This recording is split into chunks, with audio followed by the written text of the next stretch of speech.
Hello everyone and welcome to another video, a slightly different video here.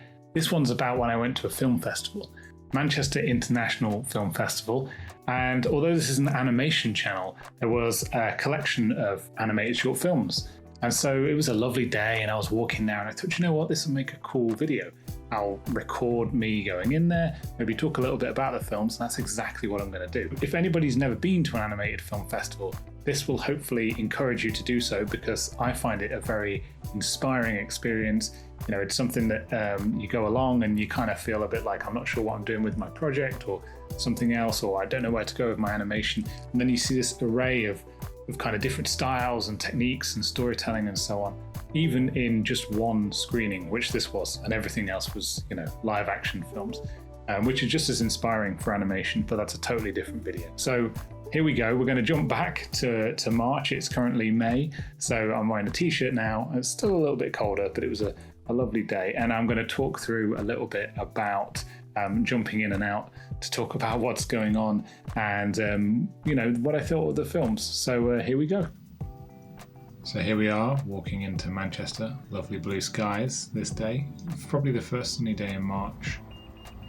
And the wonderful tram.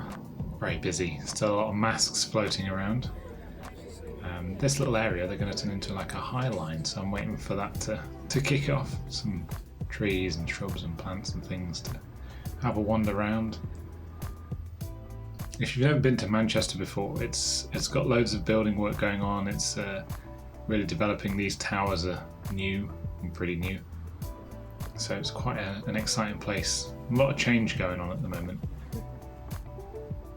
And here's the amazing poster against the living wall. Look at that detail. I love that design. That design was amazing. So this was all held in the Great Northern area, the Odeon there. In we go, all the funky steps, and here's me with longer hair. Hello everyone, a little bit of a different video today. I'm at the Manchester International Festival, and I'm going to go and see some animations, some short films. So it should be quite inspiring. Let's have a little watch and see what I think.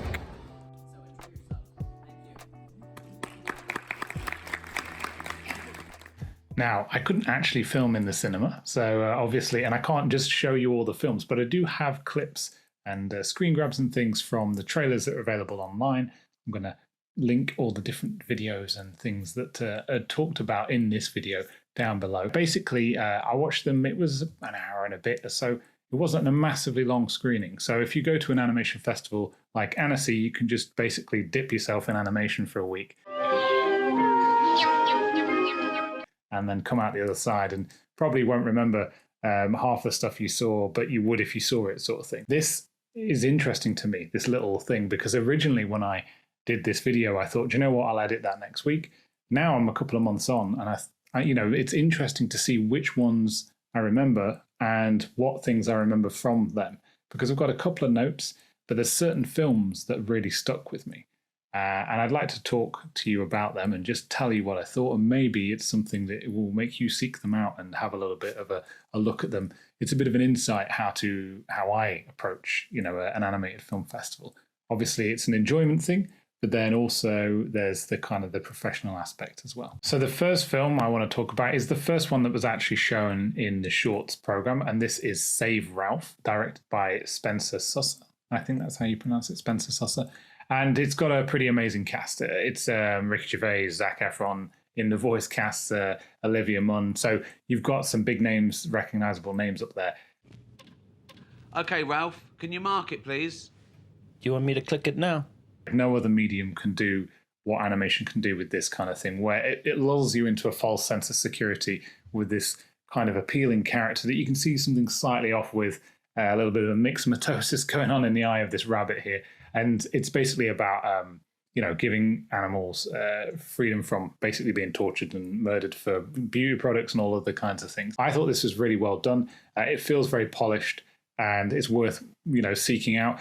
The only thing about something like this is when something is so well done, it's almost hard to kind of like understand how you would get there as an independent filmmaker. You know, it's so slick. It's like watching Pixar being inspired and then being like, okay, I feel a million miles away from this point. So that's why short film festivals are good, because you don't always see things that are perfect. It's people, developing their style. They're not at that very polished commercial end. This is closer to that. It's a really well done piece, but it's definitely more on the commercial side of things. It's very slick. It's very good. So enjoy it. It is kind of sad as well, but have a watch if you can see it. I felt like I'd seen this before. It says 2022 on the trailer, but I'm feeling like this is definitely from a few years ago. So I don't know, maybe I've just seen a promo of it, but it's really good. So save Ralph, go and have a look. Now, the next film I'm going to talk about is Stalker, that was directed by Ginny Jones. It's got Simon Amstel, another famous person, as the voice cast. It's not a very long film. It's a couple of minutes. I don't actually remember loads from this, which is interesting, because at the time I can remember visually, obviously it's very striking. It's got this kind of like After Effects-y animated motion graphics-y thing, which I think it can be a crutch. It can be something that's bad for animation, but it's because of the limitations of After Effects initially. Anybody who did that in motion graphics found really innovative ways to move things around, which is almost developed into its own style. So it's often mimicked by people, but the studios at the cutting edge, which I would say the studio Persistent Peril is definitely down that side of things.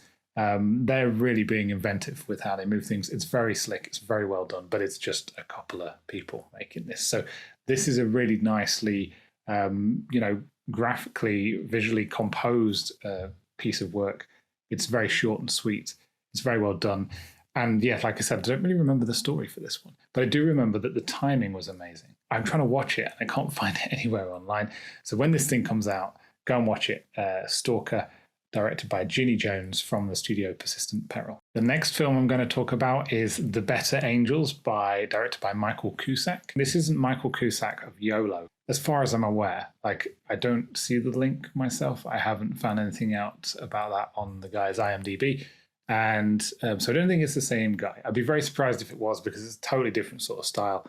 They were trying to capture the horror of war and get this real kind of like almost like muddy kind of like dystopian world, very lonely. And I think that was totally done, to a T. Like it felt very isolated. It wasn't a comfortable watch at times because you felt like you were there a little bit. So for me, this film was an interesting one to watch. And again, that's exactly what I'm talking about.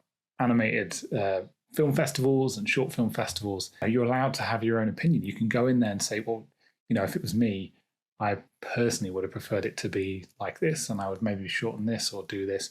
But that's the best thing about filmmaking, is because, that person's made a film. That's their vision, that's their voice.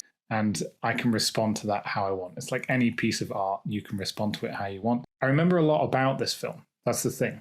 So The Better Angels by Michael Cusack. I'd go and watch it and have a think, see how you find it. The next film that I'm going to talk about is Lifeblood. It's an Australian film directed by Nicholas Torrey. And yeah, it's 20 minutes long. Now, this one is very much around about Aboriginal history and heritage and storytelling. And I found this really fascinating. This is a slow-paced film, but it's very intentional. Again, I think this is, it's about trying to, from what I can gather, to make you feel like you are in that Australian landscape. You become part of that Aboriginal kind of, the sort of mythicism around it and the magic around the storytelling and the things that are intangible, that it's kind of captured. It's the blurring of the lines between like humans and animals and the landscape. It's just all a living thing. It may sound a little bit woo-woo and crazy, but watch the film. I thought this was really incredible. Like this one kind of stuck with me a little bit, and it can leave people. My friend was there with me and he was a bit like, what was that? So some people are a little bit kind of, they're not quite sure what to make of it. It's like me, the first time I saw a Coen Brothers film, I was like, not sure about that. But then it sticks with you. And I think this was a really impressive bit of, kind of artistic stamp in terms of choice. And it's a beautiful film. It looks amazing. It's kind of like in this super CinemaScope format as well. So you need a big screen. This is really one you want to try and see at the cinema. So if you do have a chance to see this at a short film festival, definitely worth it. It's incredible, the artwork, the backgrounds and everything. Another really good film that I liked, this was probably my favorite in terms of just because it was so well done. It's called A Film About Pudding. It's directed by Roel van Beek. That's definitely pronounced incorrectly. I think that looks like a Dutch name, I would imagine, but I could be wrong. And it's a National Film and TV School short film. So they are in the UK. If anybody doesn't know about this, they're renowned for producing high quality filmmakers and animation and everything else. It's 10 minutes long and it's made in the UK. It's definitely got a distinct British kind of humor. It has a very kind of quirky but funny way of approaching things. It is a bonkers film. It uses sort of actual kind of like a wobbly jelly live action pudding amongst 2D animation. It's kind of a gross film. If you've got a thing about textures and things like that, this might be a bit of a trigger point for you. I was really enjoying it and I started to feel a little bit queasy because there's like giant wobbly pudding and weird bubbly, squashy, squelchy noises through cinema speakers for 10 minutes. It started to make me feel a little bit like, I'm not that hungry anymore. Maybe you'll have a different experience. But again, that's part of it. I thought that was some really cool storytelling. The story was amazing. Just the kind of the motifs and the things that were coming through about it. And just on the surface, it's just a load of fun. So a film about pudding. I'm not going to say director's name again. I'm just going to write it down below and not embarrass myself any further. Penultimate film here, Cat and Moth by India Bernardo. Another UK director. It's a very cute, appealing film. Now, I don't know loads about this film, but I was trying to find a trailer or something to play. And what I did find was some making of videos about it. It seems like, from what I can gather, that this film was made all around the world with lots of different people involved, which is really cool. There's also a great video by the composer talking about choosing notes and choosing different things, which I found fascinating. Normally, when people put stuff about music in the extras, like an old school DVD, and it's about music and voice cast, I'm normally like, that's just filler. Like, you're not actually telling me the stuff I want here.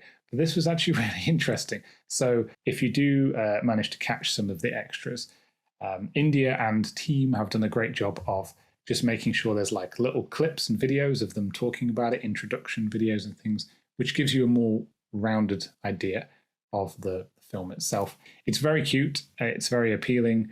I really liked it. It's more towards that commercial sort of like westernized, Americanized animation sort of thing. Nothing wrong with that. It's very appealing. But it definitely is not the style of the Australian one I was talking about, which is definitely more like film festival circuity feel.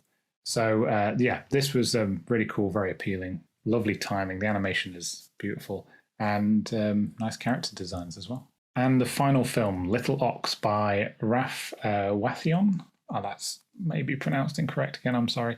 Belgium-made film, 10 minutes long, and it says silent. There's no dialogue in it, but it's a very moody sort of piece. And to be honest, when it started, I found it a little slow. It's just about like a small herd and an ox and things going on, a pack of wolves, and it feels like it's a bit predictable in the storytelling. Now, there's nothing wrong with that. Like, you'll hear people saying, maybe you've heard the thing about if something's been done, like there's no original ideas, but you can do it different. No one can tell a story the same way you can. I mean, you see this with, like, at the moment, Hollywood is just peddling out loads and loads of action hero films and just exhausting the format. And yet, you'll still watch it. If you like one and you like that format, you'll probably like another one. You watched a Spider-Man or a Batman and you'll probably like it again because it'll be told differently. It won't be exactly the same. And it's the same with this. Like, I felt like I knew this story a little bit. Like, it was a bit of a kind of like a classic fable-esque sort of feel. But the thing that was impressive about this film was the empathy that was gained through it. You do start to feel wrapped up in the story. The pacing very quickly brings you down to the pace of this world that you're in for 10 minutes. And I thought that was pretty amazing. So yeah, really inspiring collection, very varied. There's a fair few in there that I haven't actually included. Well, I say fair few, probably a third, just because I don't want to like go through all of them. They're just the ones I've picked out just to give you a variety. But there wasn't one film in there that I didn't get something from that I thought that was interesting. So that's it for this video. I hope you enjoyed my little tangent onto just basically going over a film festival and what was a lovely day in March in Manchester here in the UK. If you have any sort of comments about short films or any other things that you would recommend, drop them in the comments. It's always good to get recommendations of short films. And I often find things, you think, oh, I'll see them on Vimeo or something else on YouTube. And you don't, because the curation of a short film program is part of it. That's the thing. You go there, you sit down, you're a captive audience, and you just let it come to you. And that's why everybody who's interested in animation should do their best to get to short film programs. Also, you're supporting those artists, those filmmakers, and you'll make connections. You can chat, be friends, and you'll feel really trendy because you're part of that cool community. If anybody's in Manchester, Manchester has its own animation festival. Come and support it. It's really good. It's run really, really well. And there's loads of cool stuff in there. Until next time, thanks for watching. I hope you enjoyed it. And I'll speak to you, or you'll see me soon.